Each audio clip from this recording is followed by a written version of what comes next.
Good morning, everybody. So it is the long weekend. I hope you all are enjoying it. I hope you all are prepared for Memorial Day to grill to spend time with your family. But over on this side, over at Cobbs Cap, we are not sleeping because guess what? The money never sleeps, so neither shall we.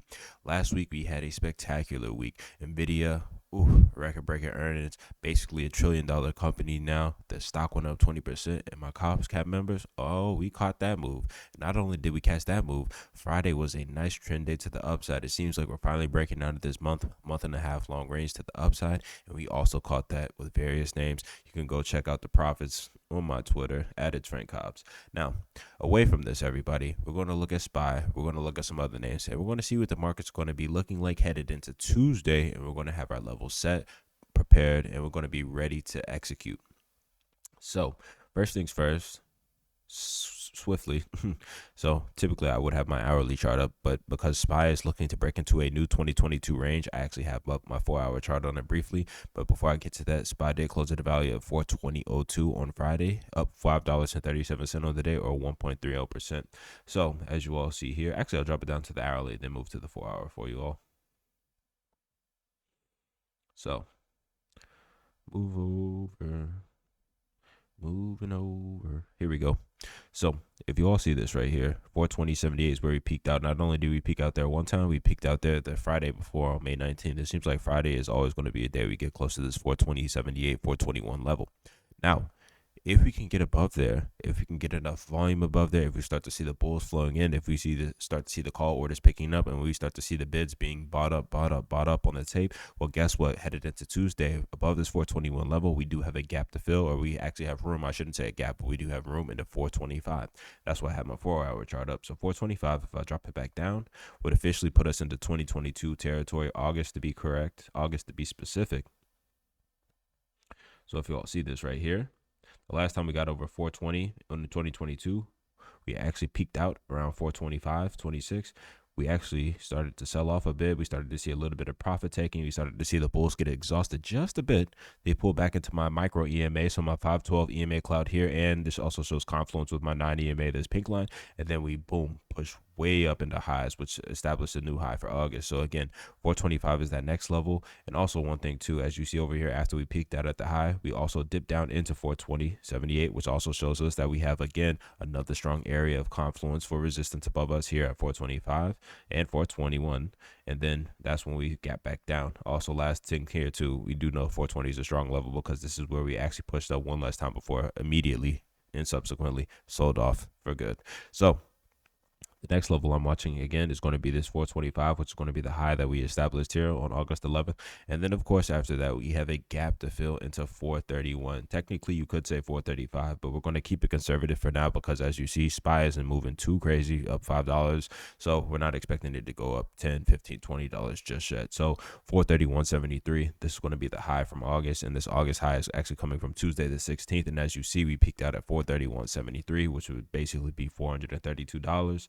So that's the first level I'm looking at on SPY as a pretty much the main resistance, or I should say that's the main target, the main magnet. So if we start to see the actual bulls following through, we start to see them pushing out the sellers, and we actually start to see the volume picking up, we do have that gap to fill all the way up into 431, which should be really nice. And this will put us into a 2022 range. Like I said, we have yet to see us break into this range all year. So this could be really good for the markets to the upside. Now, to the downside, let's say we fail, let's say we get rejected at this 420.78, 421 level per usual. Well, the first thing I'm watching, the first level I'm going to be watching is 416.22. Why 416.22? Well, for one, we've had multiple points of confluence. There are different areas and different times. We got close over here. So this was on Thursday, April 13th. We had one over here, which was Monday 17th. And then also, too, we got above it briefly here on May 1st, but then we sold back off. But as you see, anytime we pretty much get into this 416 area, we start to see some decent selling pressure picking up, So we know there's some sellers sitting there. And not only that, if you're actually looking at my current chart, so my hourly for SPY, we see that we're showing a lot of confluence with what? My macro EMA cloud here, my 3450. So we know that because the 3450 is here, there's going to be a lot of buyers there, but there's also going to be some sellers waiting to pick up their price action right around that area. So definitely watch out for that. But again, we would need to get to 416 before I start to get worried for the downside on SPY. But below 416, we then, of course, have 411. As you all see, this is the point of confluence. This is the point of control. So it's showing confluence with not only my macro EMA cloud here on these different days and these different time intervals, but it's also showing us that because we're below, so this 411 is currently below where spot closed. This is showing where a lot of buyers are sitting at. So we know that there is plenty of buyers sitting here. This is a huge demand zone here at 411, and they're just waiting for the price to get down here to push it back up. So again, the sellers are going to be waiting here at 416 to drop it. As you see, we always flow through this 416 really well, or we reject there, but 411 is going to be strong. It's going to be a hard area to break. Last time we got here, 1, 2, 3, 4. Anytime we get here, we barely break below, and then we push back up. We push back up. We push back up. So the buyers are going to have to really be pushed out by the sellers. The selling volumes is going to have to completely outweigh that buying pressure. And then even away from that, we're going to have to see the ask side of the bid ask spread really just picking up in terms of those sell orders. So if that does happen, then below 411, there is a gap into 403, which would be the slow that we established twice here. Once on Thursday, May 4th, and then the second time here on Wednesday, April 26th.